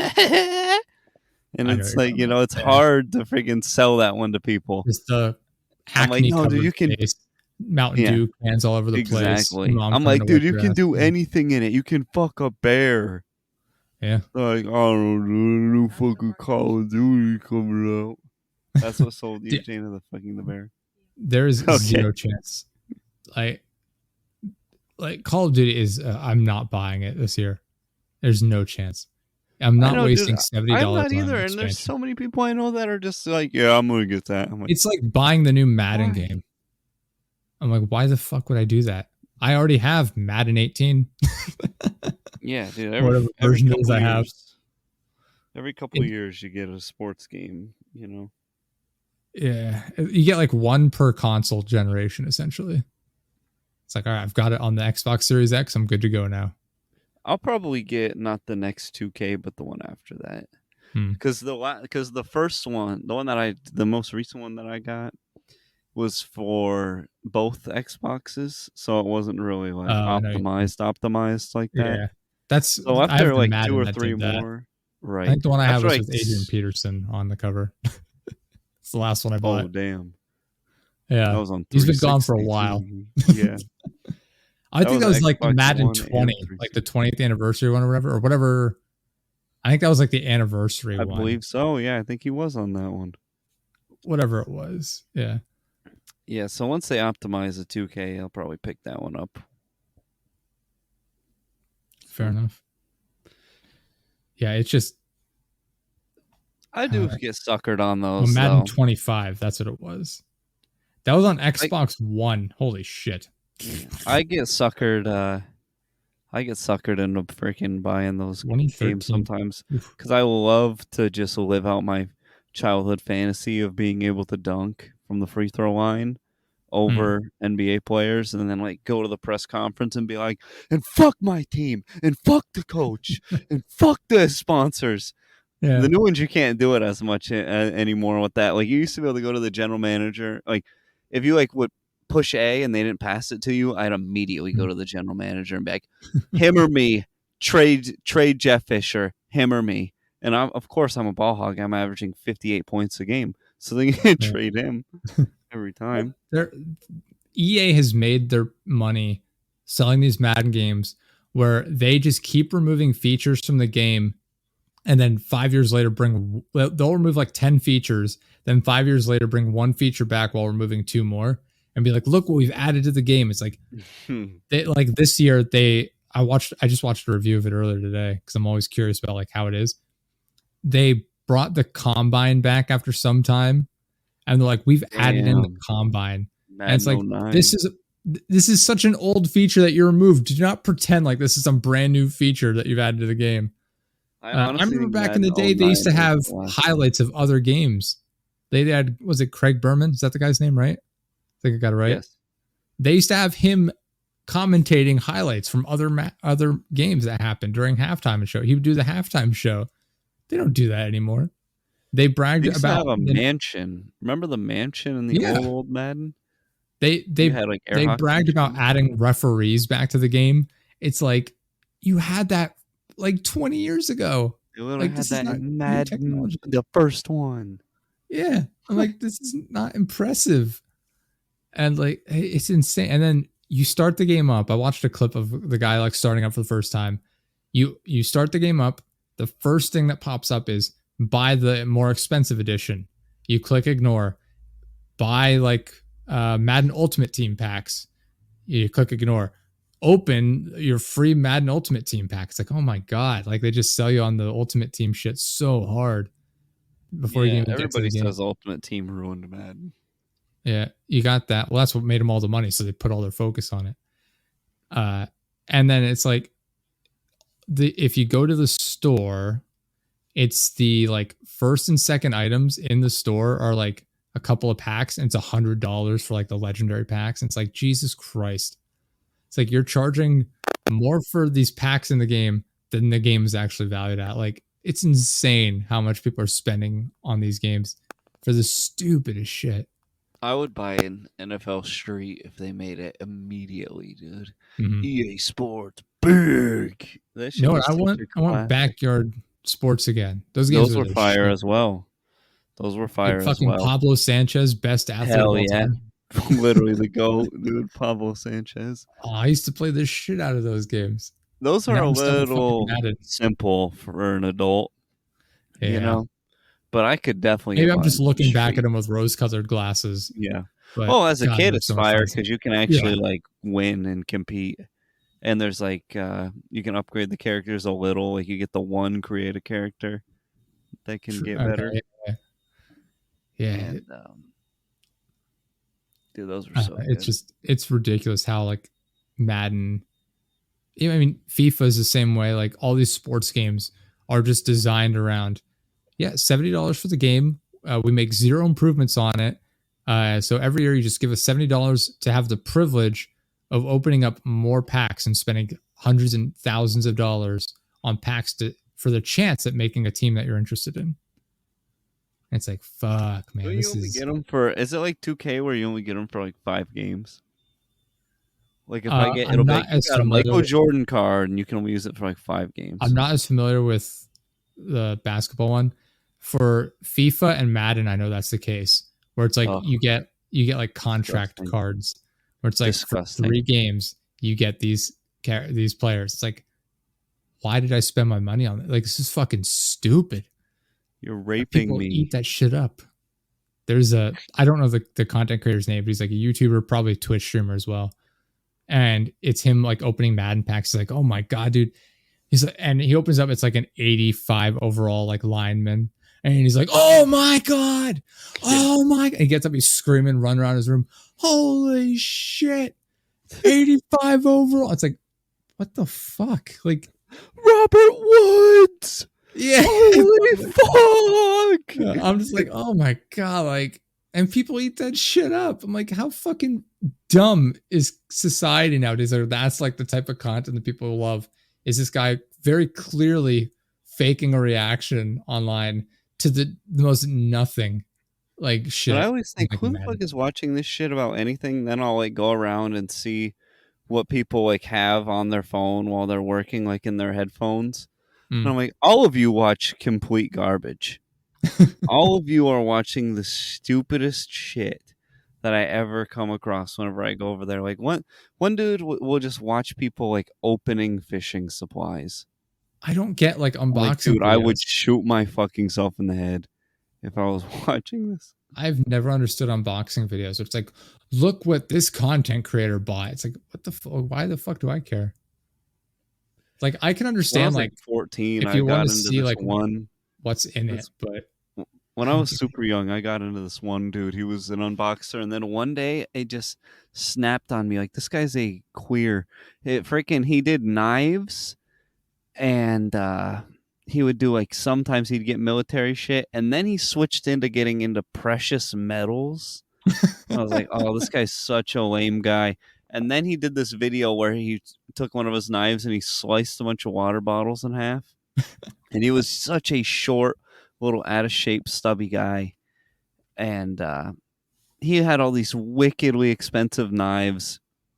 And his house was just shit in the background. This is and the he'd thing. always talk about how they were superior, all these knives. And then all the comments would be like, dude, you could do all that with a box cutter that you're talking about. He's like, you can't cut rope. with a box cutter. They're like, "When are you cutting rope?" I was gonna say, like you said, it's like house is shitty background. Most of these people that do like unboxing videos and reviews are not buying these products.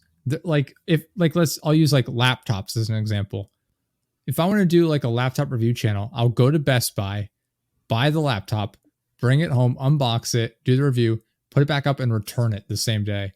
Grab a different laptop, bring it, and just repeat the process. They're not keeping these products. I wish I could remember the guy's channel I'm talking about because it wasn't big enough and it was a long enough time ago to where he was definitely buying all this shit. Interesting. Like he was definitely buying these knives and these MREs. Like he wasn't big enough to get sponsored, and it was We don't even need to be before sponsored. it was the return policy of these companies, like even Amazon, anything like that. return it. I don't think That's what I'm saying, yeah. he really did because he would show off like cases he would get of them. He had a lot of knives. Like he might return some In his here case, and fair there. enough, then. Huh. This guy I know was most a of them, they don't. weirdo though. He was a weirdo, like a knife weirdo. I wish I could. Oh, it's gonna be. I could never find it. I don't think because it wasn't popular enough. Like, you know, like to like go back for. Maybe if I was to look up like, knives and precious metals, he might come up. I know back in the day when I was like really big into like getting achievements, that was the thing to do. Like people would go to like GameStop, buy the game used, so you didn't have to worry about like the plastic wrapping. Buy it used, get all the achievements in it, and then return it within 7 days, and you get your money back. And you could just keep doing that, and it would cost you nothing essentially. Holy fuck, dude! I found him. Return. Cutlery Lover. Cutlery Lover. He has almost 600,000 subscribers at this point. Interesting. This guy has a criminal amount of knives, dude, and they're all so shitty. He has no, I mean, they're not shitty. He has a bunch videos. of really nice ones, yeah, but his stuff, the rest of his stuff is shit. He has what? He has 6,000 videos. Yeah, I mean, so he's been at it for a long time. Let's see what is his oldest. He uploads every day. 15 years. 15 years he's literally been at it. If you go back to oldest ones 15 years ago, they've been consistently coming out for 15 years. Yeah, like I said, he uploads every single day. This freaking I mean, some of these are very different. How to make sweet and spicy homemade pickles. Carlin needs your help, and it's the thumbnail is him holding. Yeah, dude, that is I'm got that one right now. That is such a clickbait. Clickbait. That's probably a sponsored one there, the ROK knife. And he goes, damn, dude, I'm over shit talking this guy. He is living the dream now. Getting 4K views in every video. Yeah, he has stuff. People are sending stuff to him because he has his shipping address on there. His name is Jeff. It looks Smith. like he's got a pool now. Nice. He has upgraded his situation. Well, you know what? Cutlery or whatever. Fuck me, bud. You made it. You made it, bud. You got a 2023 Tacoma. 5 things I hate about my 2023 Tacoma. This is the video. You made it. You got that nice truck. I fucking hate my truck. Yeah. Oh man. But anyway, we could probably wrap up is here. Is this making money? Real quick, and then we'll be done. Okay. Is this channel making money though? Like these videos are like 2K views, 900 views, 2,000 views, 1,000 views, 1,000 views. Well, it's every day though. I mean, it's interesting because he's only going to be getting like a couple bucks per video. Jesus, doing the love of the game, and then every now and then he has one that pops off. Well, yeah, some like I'm looking at these ones from years ago have the views like legal weapons collection update 7.9 million views. It's from 12 years ago. Zippo 12 years ago, 15, 5, 12, 8. So it seems like the ones from like between like 5 and 10 years ago roughly are the ones that got all the views. They have like millions of views. A lot of those. Biggest cigar I ever smoked, Shuck and All Barracks Buster, 5.5 by 80, 1.7 million views. Yeah, I wonder what happened to him for like, what did the algorithm do to this guy to where he gets no views anymore? Yeah, because I mean, all of these are like older videos. Like the closest one I saw was like 8 years ago, maybe 6 years ago.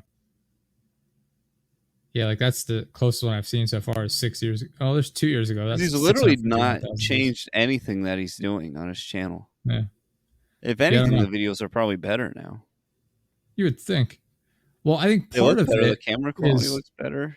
I think YouTube it's the same thing with like gun channels where YouTube doesn't recommend them quite as much. Like they're harder to Right. monetize as well. Right. So maybe that I'm not as familiar with that style of YouTube video, like the monetization and like the YouTube algorithm side of it for those style of channels, but that might be it.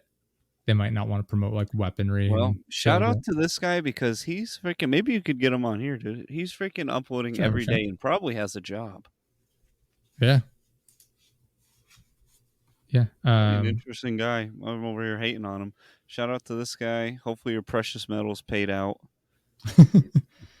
Yeah, I would assume like well, 15 years ago there wasn't as much money in YouTube, so he might have hit it big. Well, I take that back. I take that there was some money That's in why YouTube it'd back be then. interesting to talk to, dude. Because it's like He I feel like there was more money in it like 10 years ago. Because they talked about that whole adpocalypse and shit. I was gonna say he hit it about the same time as like back in that time period is when I was super into like Call of Duty YouTube, and that was when they started making money. So he might have hit it big at like the right time and then fallen off since then to an extent. So he might have made like decent money actually off of that. Made a couple $100,000 overall. Yeah. Yeah. Not bad, dude. Pay you off your knife collection. Looks like you got a pool now. Yeah. You know? Good for him. Shout out to that guy. Anyway, we'll wrap up here. Thank you to Liquid IV and Zencaster for sponsoring the episode. Very much appreciate it. Go check them out. Links are in the description. Use code DJP15. Get some money off there and help support us. Go check out Closet Commotion. New episodes drop every Sunday on the dot. I've got 2 that I need to upload and just haven't. I don't know why. Just so lazy. And now I'm about to fire. I'm literally looking at the Starfield like just pause screen right now. Just like, oh, it's You're right like, there. Oh. Like, Satan, it's today. Yeah, dude. I'm off. Dude, I freaking just got a promotion at work. I'm off tomorrow. I'm about to fucking play the shit out of this game. Nice. Yeah, because I'm gonna be at work until about 1 or 1:30 tomorrow, and then I'm coming home. Like, all right, streaming it up. Sprinting home. You're gonna be so excited. My girlfriend's going out to eat with her friends. She won't be home till late, so I'm gonna stream until 7 when I have another podcast recording tomorrow. And I hadn't felt that excited for a game in a while, dude. Like when the Starfield thing loaded up right at the beginning, I was literally like, "Oh my god!" It's been so long since I've had like any level of hype for a game. Like Payday 3, for example, is coming out soon. I'm excited for it, but I'm not like sitting here like eagerly anticipating it. The last time for me was Red Dead 2. Sure. Yeah. I didn't have that for Red Dead 2, I'll be honest, but yeah, I don't know. It's so like Starfield is the only one in recent memory, even close, where I was like, oh my God, it's happening. It's coming out. Elden Ring was the one before that because I'm really into like the Souls games. But yeah, Starfield, I was just sitting here. I'm like, oh my God, it's coming. It's coming out. I'm like, count it down. I'm like, all right. So Thursday at 8, I got to be home. It comes out. I'm like, download. I'm like getting it all set up, like starting it up. I'm like rushing around to get it. I can tell you all of my most excited ones through the years releases. Black Ops 1 was super exciting. Call of Duty was like that for me. Yeah. And then after that, dude, a couple years later, they had announced they were remaking Metal Gear Solid 2 and 3 for the Xbox 360. Got super excited for that. After that was probably... Then I didn't really game a shit. Oh, GTA 5 would have been the next huge one I was excited for. Yeah. Then after that would have been probably Fallout 4. Then Red Dead 2. And now Starfield. I cannot wait for Starfield GTA 6. Is also one of those games where like not to that level, just in general excited about a release and had it come out and actually enjoyed it. Because like there were so many games like Battlefield 2042, I was like excited for it. I wasn't like, oh, it's coming. But I was like, oh, Battlefield 2042 comes out today. Cool. Can't wait to play. I start up, I'm like, this game fucking sucks. And, like, it's such a disappointment. Even like we went back and played it a month ago, maybe something like Right. that. And Trash.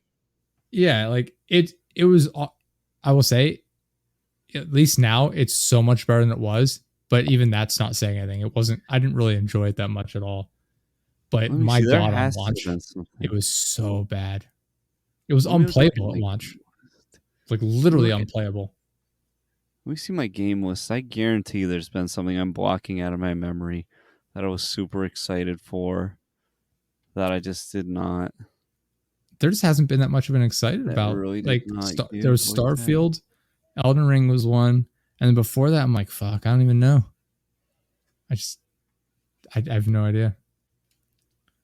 I think part of it is because the game companies that are out there now, so many of them are just monetization happy that it sucks all the fun out of the game for me. Even Right. if I enjoy the game, I go into it like, how are they going to try and wring my wallet out this time? I don't know. Yeah, Fallout 4 was probably the last big one. Probably, Before yeah. Red Dead. Red Dead 2. Red Dead 2, I was. That one, my heart was like, I can remember walking up the stairs to my Mhm. old place. Like, it was like, I'm done work. I've got the whole weekend to play this. Yeah. And, dude, my heart was like racing. Like, yes, yes, yes, get me on that fucking horse. Oh, Mafia 3 was one that I was super excited for. That was a huge letdown. Mm. Oh, that was That's one the that I worst. was. That's That the was worst one when you that get I was excited for the something and same it thing, just dude. sucks. Same thing, because Mafia 2 is so good. And Mafia 3 came out, and I Mhm. was like heart racingly excited for it. And it just. And it at first, it feels like it's going to be good for a little bit. And Mhm. then the realization starts to set in that it's like, it's just kind of, it's not as bad as the new Saints Row, but it suffers from the same thing They of like, shut oh, down I already Volition have. because of the new Saints Row game. That developer's out of business now. They just shut them down. They're like, yeah, you fucked up so bad. We're closing you up. Damn, That that's game it. was not good at Yeah, all. that's a shame, dude. Did you ever finish? I suffered Hopefully, through it and I finished it. I I did did. everything in I that game. believe I did. Yeah, I believe Yeah. I didn't do everything, but I do believe I finished it. I suffered through it. I did like pretty much every side quest and everything. I had a bunch of collectibles and like challenges to do yet, but I'm pretty sure I completed like every side quest and Dude, that'll be a smart one objective. for a company to scoop up in a few years. Buy the IP for Saints Row in like 10 years, and just basically remaster the like what originals. they did with Duke Nukem. Oh, not even do that Wow. if they just want to bring it back and actually do a good one. Like Duke Nukem, though, it sucked when they brought it back, Yeah. but it sold a fuck ton of copies. Well, that's because it was in like development hell for like what 10, 15 years or something. Something like that, yeah. And they're like, here it And is. the Duke And they Nukem showed off like trailer. shit throwing physics.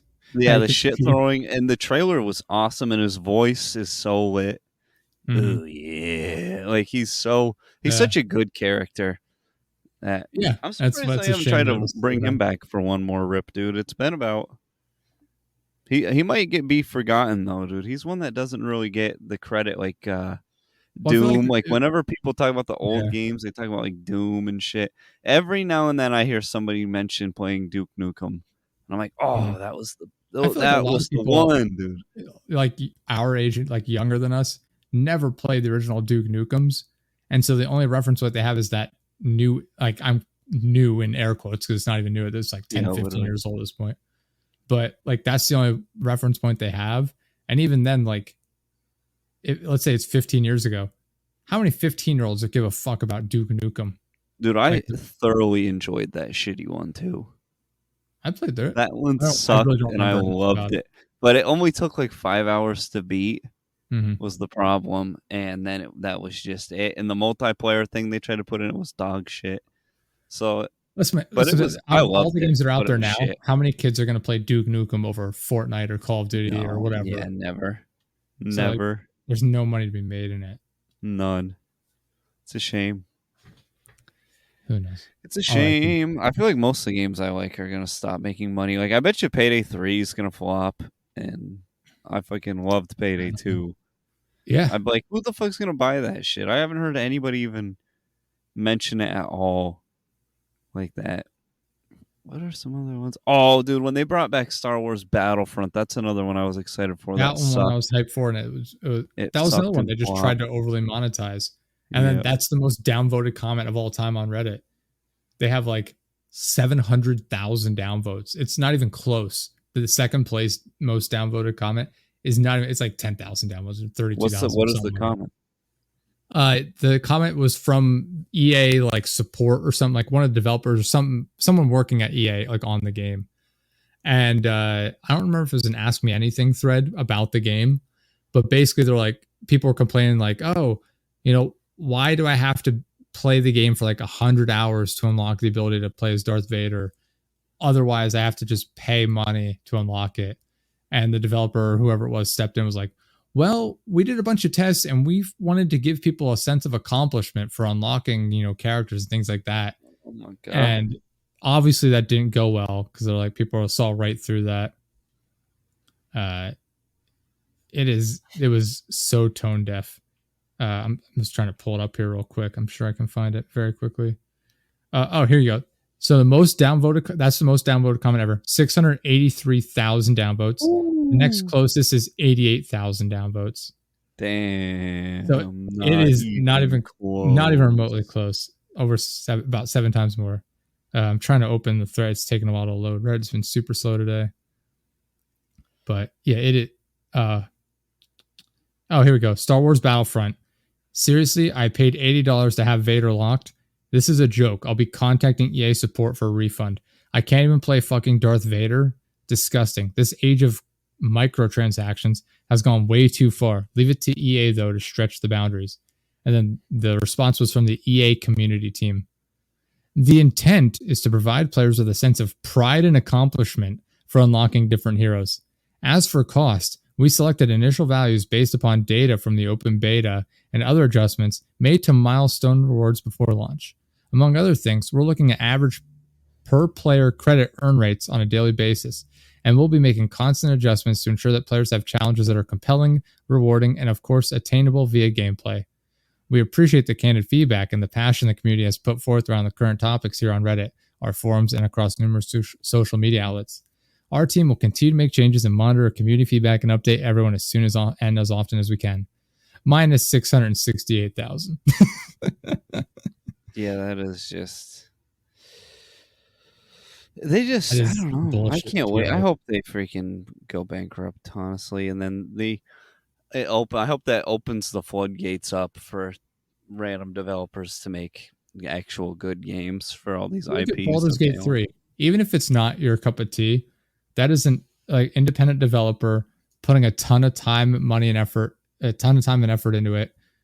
They had a budget, yes, but not very much at all, realistically. And they made a full game, completely, it's an actual complete game, 0 microtransactions at all. And it's just, they put it out and it is what it is. That people are enjoying it. I mean, every single character in the game is voiced. All the NPCs, every single character is fully voice acted. Nobody does that in today's day and age.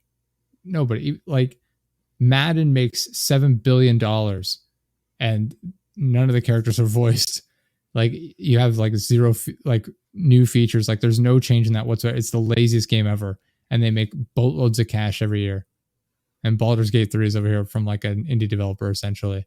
And it's like such a more well-rounded, well-developed game. Response from all the other game developers that were like, don't expect this level of effort. Don't expect us to put in effort and time and actually like care into the game. So that is so telling of the industry as a whole. Don't expect us to like put it to try and like make a solid product. We just want your money. Yeah. Fuckers. Unbelievable. Anyway. Well, though Starfield felt like they were trying for my money, at least. Yeah. Yeah. There's still some developers out there, but there's a lot that are not. EA, Activision, a lot of the Chinese-based developers are like that. Rockstar to an extent. Rockstars to an extent. But to be fair, they still give you like fully fleshed out games. They give you the whole game they give you the whole game, but it just takes a long time to unlock stuff unless you pay money. Yeah. Anyway, episode 191, Dead Destructions podcast. See you guys next time. Peace.